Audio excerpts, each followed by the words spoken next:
अस्सलाम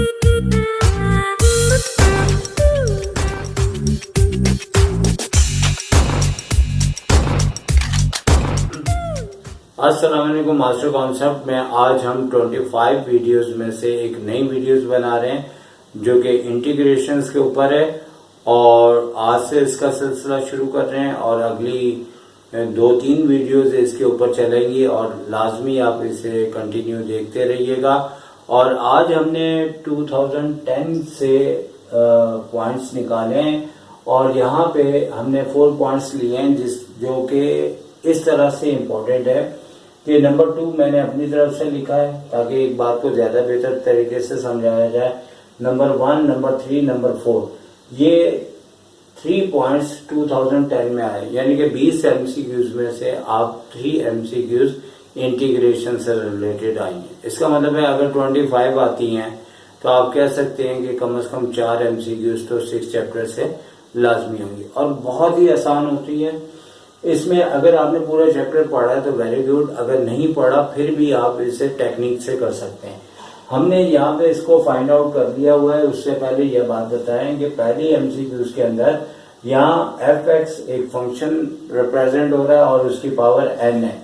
और याद रखें यहाँ अगर एफ एक्स दिया है तो यहाँ एफ डैश एक्स देंगे, जिसका मतलब है कि एफ एक्स का डेरिवेटिव आगे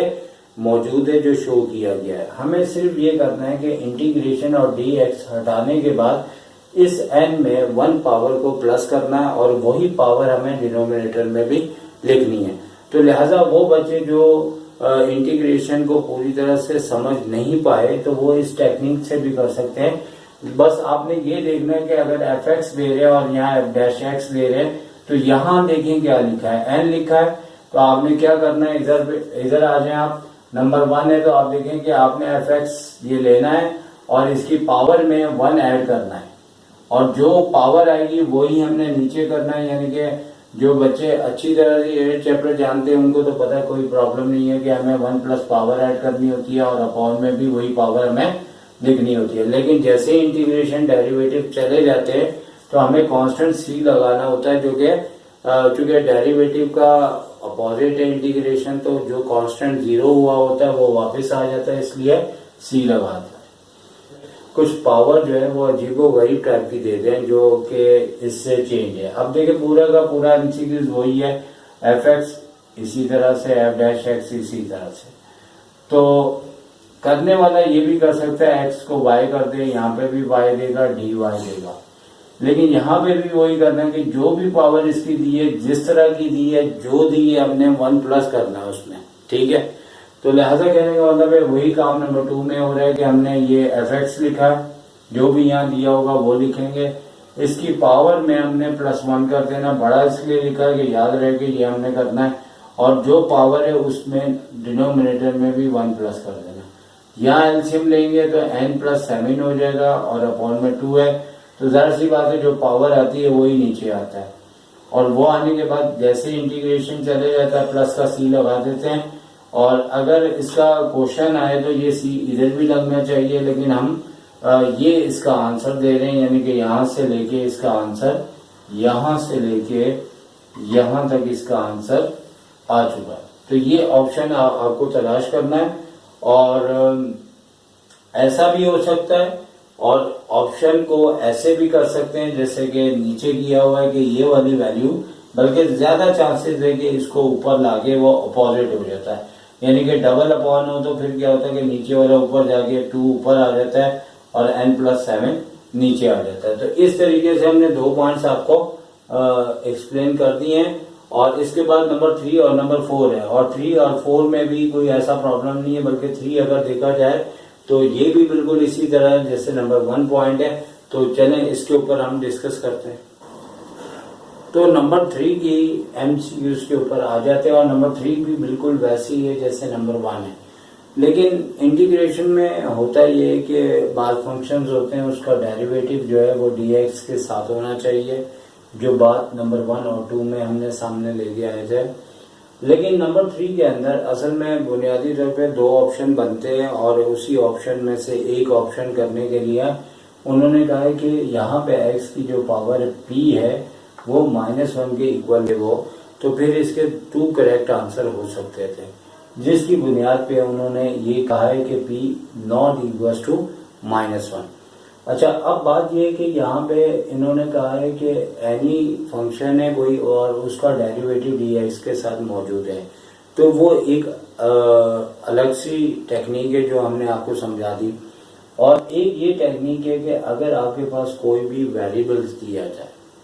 तो इस सूरत में उसका डेरिवेटिव जो है आगे दिया होता है, लेकिन इस सूरत में कि यहाँ पे कोई ब्रैकेट नहीं है, कोई लंबी चौड़ी अलजेब्रिक एक्सप्रेशन नहीं है, तो चूंकि एमसीक्यूज के अंदर क्वेश्चन तो नहीं देते, वो एक सिंपल सी बात देते हैं, तो यहाँ ओनली वेरिएबल सिंगल एक्स दिया हुआ है। तो यहाँ पे हमें सिर्फ ये करना है कि एक्स की पावर में +1 कर देना है और अपॉन में भी ये कर देना है,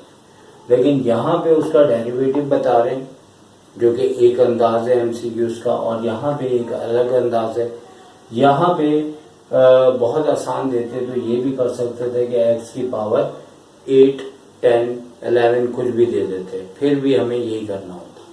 तो लिहाजा कहने का मतलब है नंबर 3 में सिर्फ हमें सिंपल ये करना है कि एक्स की जो भी पावर हो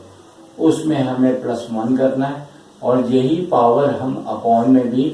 p+1 कर देंगे, और यहाँ +c लगाने के बाद, क्योंकि p में 1 ऐड नहीं हो सकता, अगर यहाँ कोई कांस्टेंट नंबर होता है जैसे 2 होता, 3 होता, तो वो ऐड हो जाता तो ऐड कर देते। +c लगाना नहीं भूलना, लेकिन चूंकि ऑप्शन होंगे और वही ऑप्शन सेलेक्ट कीजिएगा जिसमें c भी होगा। अब नंबर 4 पे आ जाते हैं, तो नंबर 4 में बुनियादी तौर पे हमें एक्सपोनेंशियल दिया होता है, और मैं अपने पढ़ाने वालों से एक्सपोनेंशियल के बारे में ये बात करता हूँ कि ये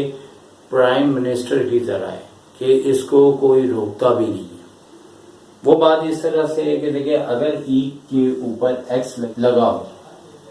और यहाँ पे यूं हो तो इसका इंटीग्रेशन वही आता है, यानी इसकी सेहत पे कोई असर नहीं होता, इसीलिए मैं इसे प्राइम मिनिस्टर कहता हूँ कि इसको कोई असर ही नहीं होता, इसके ऊपर कोई पावर शावर कुछ असर ही नहीं करता। तो लिहाजा e के ऊपर, e मीन्स एक्सपोनेंशियल के ऊपर अगर x लिखा है तो उसका आंसर वही होता है। लेकिन